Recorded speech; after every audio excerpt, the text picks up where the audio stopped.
الحمد للہ رب العالمین والصلاة والسلام علی سید الانبیاء والمرسلین اما بعد فاعوذ باللہ من الشیطان الرجیم بسم اللہ الرحمن الرحیم یا رب لک الحمد کما ینبغی لجلال وجہک وعظیم سلطانک رب اشرح لی صدری ویسر لی امری واحلل عقدۃ من لسانی یفقہوا قولی رب زدنی علما۔ السلام علیکم ورحمۃ اللہ وبرکاتہ۔ پارہ نمبر 25 سورۃ الزخرف، اردو ترجمہ اور تفسیر۔ گزشتہ سباق میں آیت نمبر 35 تک ہم نے پڑھ لیا۔ آج کے سبق میں آیت نمبر 36 سے آغاز کر رہے ہیں، جس میں اللہ رب العزت ارشاد فرماتا ہے وَمَن يَعْشُ عَن ذِكْرِ الرَّحْمَنِ نُقَيِّضْ لَهُ شَيْطَانًا فَهُوَ لَهُ قَرِينٌ، اور جو رحمان کے ذکر سے منہ پھیرے تو ہم اس پر ایک شیطان مقرر کر دیتے ہیں اور وہ اس کا ساتھی رہتا ہے۔ وَمَن يَعْشُ، یعشو کے لفظی معنی کیا ہیں؟ العشاء، عشاء کسے کہتے ہیں؟ جس طرح ہم نماز کا بھی ایک ہمارے ہاں نام ہے نا، عشاء، یعنی رات کی، اندھیرے کی نماز، ایسا ہی ہے نا۔ تو بہرحال لفظی معنی کیا ہے؟ بہت سے علماء کرام نے یہاں پر تفاسیر بیان کی ہیں یعشو لفظ کی۔ وہ کہتے ہیں کہ یہاں پر یعشو عن ذکر الرحمن ایام، یعنی جس نے رب کے ذکر سے منہ پھیرا، گویا کہ وہ نابینا ہے، اندھا ہے، یعنی بینائی کی کمزوری خواہ رات ہو یا دن میں، اس کو عشاء کہتے ہیں۔ یہ انسانوں، حیوانوں اور پرندوں سب میں پائی جاتی ہے۔ امام راغب کہتے ہیں کہ وہ تاریکی جو آنکھوں پر چھا جاتی ہے، اور اس کا ایک معنی اندھا ہو جانا، بینائی کا بالکل ضائع ہو جانا، یہ بھی علماء بیان کرتے ہیں۔ علامہ زبیدی لکھتے ہیں کہ اس آیت میں من یعشو کا معنی یعمى، یعنی اندھا ہو جانا، یعنی جو شخص اللہ کے ذکر سے رخ پھیر لے، مراد کے گویا کہ وہ اندھا ہے، حق کو دیکھنے کے باوجود وہ دیکھنے سے قاصر ہے۔ اب اہل عرب کی لغت کی طرف چلے جاتے ہیں۔ اہل عرب سے پوچھا گیا کہ آپ کی لغت میں عشاء کے کیا معنی ہیں؟ آپ کی لغت میں یعشو کے معنی کیا ہیں؟ تو پکار اٹھے کہ وہ اونٹنی جو ضعف بصر کے باعث، یعنی آنکھوں کی کمزوری کے باعث ٹھیک سے دیکھ نہیں پاتی اور یوں ہی راستے میں منہ اٹھاتی چلتی چلے جائے، ایسی اونٹنی کو الناقۃ العشواء کہتے ہیں، یعنی کہ آنکھوں کی کمزور اونٹنی یا اندھی اونٹنی۔ تو یہاں پر اگر مکمل علماء کی تفسیر کو سامنے رکھیں لغوی اعتبار سے، تو کیا معنی آئیں گے؟ کہ وہ شخص جو رحمان کے، یعنی اللہ کی یاد سے، اس کے ذکر سے، اس کے کلام سے اپنا رخ پھیر لے، مراد کہ وہ اندھا ہے۔ نقیض لہ شیطان، قیض کسے کہتے ہیں؟ اس خول کو جو انڈے پر ہوتا ہے۔ اللہ اکبر، گہرائی دیکھیں اور الفاظ کا چناؤ قرآن کریم میں۔ شیطان اس پر مسلط کیسے ہوتا ہے؟ جیسے کہ انڈا اندر موجود ہو اور انڈے کا خول باہر ہو۔ اسی اعتبار سے نقیض لہ شیطان کا معنی ہوگا کہ ہم اس کے لیے ایک ایسا شیطان مخصوص کر دیتے ہیں جو اس پر اس طرح چھا جاتا ہے اور اس کو ہر جانب سے گھیر لیتا ہے، جس طرح انڈے کا خول انڈے کو ہر طرف سے گھیرے رکھتا ہے۔ علامہ آلوسی رحمہ اللہ تعالی علیہ لکھتے ہیں کہ یہاں مراد یہ ہے کہ ہم اس کے لیے ایک شیطان مقرر کر دیتے ہیں جو اس پر اس طرح چھا جاتا ہے جس طرح انڈے کا خول انڈے پر چھایا ہوتا ہے۔ پھر علامہ راغب اصفہانی رحمہ اللہ تعالی علیہ کی کتاب المفردات القرآن، یہاں پر اگر ہم دیکھیں اس کی صفحہ نمبر 687 یا صفحہ نمبر 88 میں دیکھیں، اس لفظ کی تشریح میں وہ لکھتے ہیں کہ یہاں مراد یہ ہے کہ ہم اس سے الگ ہو جاتے ہیں، ہماری توفیق اس کو نظر انداز کر دیتی ہے تاکہ اس پر شیطان یوں تسلط جما لے جس طرح چھلکا انڈے پر مکمل طور پر اس کو گھیرے ہوئے ہوتا ہے۔ تو نقیض کے معنی یہ ہو گئے۔ تو اندازہ لگائیں کہ جس طرح ایک انڈے کے ارد گرد اس کے خول نے اس کو اپنے ارد گرد لے رکھا ہے، اس کو ہر طرف سے کور کر رکھا ہے، تو شیطان بھی یوں ہی مسلط ہوتا ہے اس شخص کے اوپر۔ اور ایسے شخص ہمارے ارد گرد موجود ہیں، ایسے اگزامپلز موجود ہیں۔ اور کیا ہم بھی ایسے لوگوں میں شمار تو نہیں ہیں کہ رب العالمین کی یاد سے اس قدر غافل ہیں کہ شیطان نے ہمارے لیے ہمارا عمل آراستہ کر رکھا ہے اور ہم اپنی دنیاوی زندگی میں مگن ہیں، ہمیں ہمیں یہ سوچنے کی توفیق نہیں ہے کہ ہم نماز نہیں پڑھ رہے تو ہم غلط کر رہے ہیں، ہم فرض ادا نہیں کر رہے، ہم نماز نہ پڑھ کے ہم گناہ کبیرہ کر رہے ہیں، یا صرف نماز نہیں، ہر طرح کی وہ نیکی جس سے ہم دور ہیں اور وہ ہمارے اسلام میں فرض کر دی گئی یا اس کے کرنے کا حکم دیا گیا، اور ہر وہ برائی جس سے ہم بچ نہیں پا رہے کہ جس سے اللہ نے بچنے کا حکم دیا، ہم اس میں ملوث ہیں، اور ہمارے اندر یہ سوچ بھی موجود نہیں ہے، ہم یہ سوچ بھی نہیں رہے کہ ہم غلط کر رہے ہیں، تو پھر یہ مراد ہے، لمحہ فکری ہے، کیا ایسے لوگوں میں ہمارا بھی شمار تو نہیں ہے؟ ظاہر ہے جس پر شیطان مسلط ہو گیا پھر اس نے اس کو کہیں ادھر ادھر ہلنے دینا ہے، پھر وہ شخص اپنے ہی کیے میں راضی رہتا ہے، پھر وہ اسی اپنے خول کے اندر مبتلا رہتا ہے اور پھر وہ نہیں رجوع کرنے کی صورت پاتا۔ اللہم لا تجعلنا منہم۔ تو یہاں ذکر ہوتا ہے کہ جو رحمان کے ذکر سے منہ پھیرے تو اس پر ہم ایک شیطان مقرر کر دیتے ہیں، وہ اس کا ساتھی رہتا ہے، اور بے شک وہ شیطان ان کو راستے سے روکتے ہیں اور وہ یہ سمجھتے رہتے ہیں کہ وہ ہدایت یافتہ ہے۔ ابھی جو بات کی کہ شیطان اس کے لیے اس کا لفظ کہہ رہی ہوں، عمل اس طرح سے آراستہ کر دیتا ہے کہ وہ شخص غلط کرتے ہوئے سمجھتا ہے کہ میں ٹھیک ہوں۔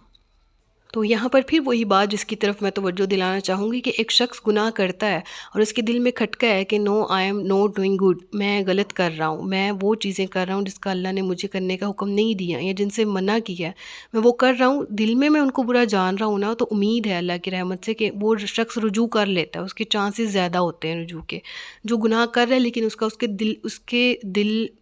اس کا دل نہیں لگ رہا اس گناہ کے کام میں، ٹھیک ہے، یا وہ مجبوراً کر دیتا ہے اور پھر سوچتا ہے کہ نہیں یہ گناہ مجھ سے نہیں چھوٹ رہا لیکن مجھ سے چھوٹنا چاہیے۔ ہوتے ہیں کئی لوگ جو ٹرائی کر رہے ہوتے ہیں اپنی زندگی میں گناہوں سے اپنی جان چھڑانے کی، اور ایٹ دی اینڈ وہ چھڑوا بھی لیتے ہیں، لیکن ایسا شخص جس پر شیطان مسلط ہے وہ گناہ کرتا ہے، اس کو وہ گناہ نہیں لگ رہا ہوتا، وہ نیکی سے دور ہے، اس پر وہ پشیمان نہیں ہے، الٹا وہ اپنے آپ کو اس برے عمل میں ڈیفینڈ کرتا ہے۔ جیسے وومنس ڈے پہ ہمارے ملک میں کیا کچھ ہوتا ہے، خواتین کے حقوق کے نام پہ کتنے پروپیگنڈے، حالانکہ اسلام نے ہر حقوق دیا، وہ الگ بات ہے اگر کسی معاشرے یا کسی جگہ پر خواتین کو وہ حقوق نہیں مل رہے جو اسلام نے اس کو دیے ہیں، ہاں ان کا اختیار بنتا ہے کہ وہ احتجاج کریں کچھ بھی، لیکن سلوگنز یا اس طرح کے نعرے یا اس طرح کی چیزیں جو کہ اسلام بھی جن کی اجازت نہیں دیتا وہ شو کرنا، تو یہ تو غلط باتیں ہیں نا۔ پھر LGBTQ جس کا تصور ہی موجود نہیں ہے اسلام میں، جس کی اجازت ہی نہیں ہے، اس قدر سخت قوم لوط اس میں مبتلا تھی، ٹھیک ہے، تو یعنی ان چیزوں کو جن کی تائید کرنا اور پھر اس پہ اپنے آپ کو ڈیفینڈ کرنا اور کہنا کہ ہم ٹھیک ہے، اس سمے دیگر بہت سی برائیاں جو ہمارے معاشرے کی نورمز بن چکی ہیں، ان کو کہہ لیا جائے کہ اجتماعی اعتبار سے بھی اور انفرادی اعتبار سے بھی ہم بہت سی ایسی باتوں میں ملوث ہیں۔ تو اس سے بڑی شقاوت کی بات، بدبختی کی بات اور کیا ہو سکتی ہے؟ تو اللہ تعالیٰ ایسے گروہ سے ہونے سے ہمیں بچائے، آمین۔ پھر اللہ ذکر فرماتا ہے یہاں تک کہ جب وہ کافر ہمارے پاس آئے گا اور وہ اپنے ساتھی شیطان سے کہے گا کاش میرے اور تیرے درمیان مشرق اور مغرب کے برابر دوری ہو جائے، تو کتنا ہی برا ساتھی ہے، اور آج ہرگز تمہیں یہ چیز نفع نہیں دے گی کہ تم سب عذاب میں شریک ہو جبکہ تم نے ظلم کیا۔ تو کیا تم بہروں کو سناؤ گے یا اندھوں کو راہ دکھاؤ گے اور انہیں جو کھلی گمراہی میں ہیں؟ اور اگر ہم تمہیں لے جائیں اور تو ہم ان سے ضرور بدلا لیں گے، یا ہم تمہیں دکھا دیں جس کا ہم نے وعدہ کیا ہے، جس کا ہم نے انہیں وعدہ کیا ہے، تو ہم ان پر بڑی قدرت والے ہیں۔ یعنی جس عذاب کا یہ اے نبی آپ ان میں موجود ہیں، مسلمان ان میں موجود ہیں، ان پر عذاب نہیں ہے، لیکن ان پر عذاب آ سکتا ہے، اللہ اس پر قادر ہے، ہم دکھا دیں انہیں جن کا ان سے وعدہ کیا گیا ہے، ضرور ہم بدلہ لینے پر بھی قادر ہیں۔ اللہ فرماتا ہے کہ فَإِنَّ عَلَيْهِ مُقْتَدِرُونَ، یہ جو اکڑتے ہیں، اللہ قرآن کریم میں بہت سے مقامات پر فرماتا ہے کہ وَلَوْلَا كَلِمَةٌ سَبَقَتْ مِن رَبِّكَ لَقُضِيَ بَيْنَهُمْ، ایک بات مقرر نہ ہو چکی ہوتی تو ان کا فیصلہ بھی کہ بھی ہو جاتا، اور وہ کیا ہے؟ وہ اللہ تبارک و تعالیٰ کے فیصلے جو لوح محفوظ پر اس نے نقش کر رکھے ہیں، ان کے مطابق ہی دنیا کا نظام کائنات چل رہا ہے، اور بلا شبہ وہ قادر ہے کہ بندے کو کب کہاں کیسے کس وقت پکڑ لے، لیکن وہ مہلت دیتا ہے کہ وہ باز آ جائے۔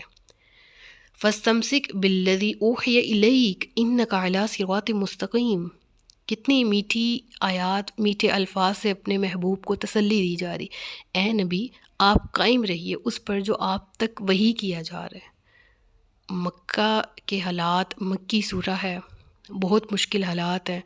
اور آئے دن مسلمانوں کو مصائب و آلام سے گزرنا پڑ رہا ہے۔ ہر طرح سے دشمن ایک ہوا ہے ارد گرد اسلام کے مقابلے میں، اور آئے دن اندر والے کیا، اپنے کیا، بیگانے کیا، جو الکفر ملت واحدہ، جو تمام ہے سب ایک ہوئے ہیں اور اس شمع رسالت کو بجھانے کی کوشش میں لگے ہوئے ہیں۔ انک علی صراط مستقیم، اے نبی آپ سیدھی راہ پر ہیں، آپ تک وحی کی جاتی ہے اس پر قائم رہیے اور اس کے مطابق تبلیغ جاری رکھیے۔ وَإِنَّهُ لَذِكْرٌ لَكَ وَلِقَوْمِكَ وَسَوْفَ تُسْأَلُونَ، اور اے حبیب بے شک یہ قرآن تمہارے اور تمہاری قوم کے لیے شرف اور بزرگی ہے، اور اے لوگو ان قریب تم سے پوچھا جائے گا۔ کاش کہ ہم سوچتے نا، کاش کہ کفار سمجھ جاتے کہ نبی کریم صلی اللہ علیہ وآلہ وسلم کو وہ مانتے تو ان کی قوم اور ان کے قبیلے، ان کی ذات، ان کے شہر، ان کے کہہ لیں کہ ہر چیز میں نبی کریم صلی اللہ علیہ وآلہ وسلم جب ان کے اندر موجود تھے تو یہ ان کے لیے شرف تھا کہ انہی کے اندر سے ایک شخص کو نبوت ملی، انہی کے قبیلے سے ان کا تعلق تھا، ٹھیک ہے، اور تمام قبیلے ایک شاخ سے تعلق رکھتے تھے، ٹھیک ہے نا، تو یعنی انہی کے درمیان اللہ نے نبی بھیجا تو یہ ان کے لیے باعث شرف اور بزرگی تھا، اور یہ کہ قرآن ان کے لیے شرف اور بزرگی جس کا ذکر ہے،